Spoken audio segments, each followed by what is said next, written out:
اللہ فرماتے ہیں علیہ اللہ بکاف عبدا، اور کیا اللہ اپنے بندے کے لیے کافی نہیں؟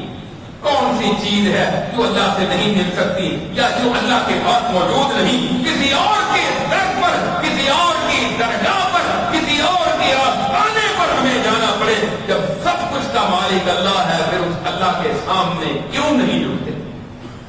یہ پہلا مقصد ہے رسول اللہ کی تشریف آوری کا۔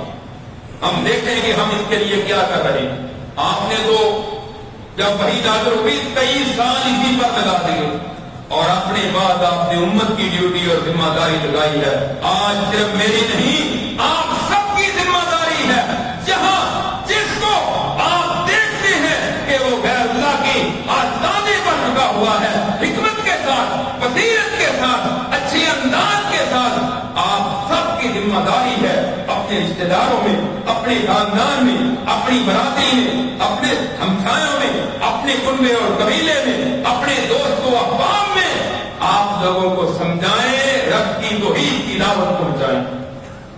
یہ ہے مشن رسول اللہ کا۔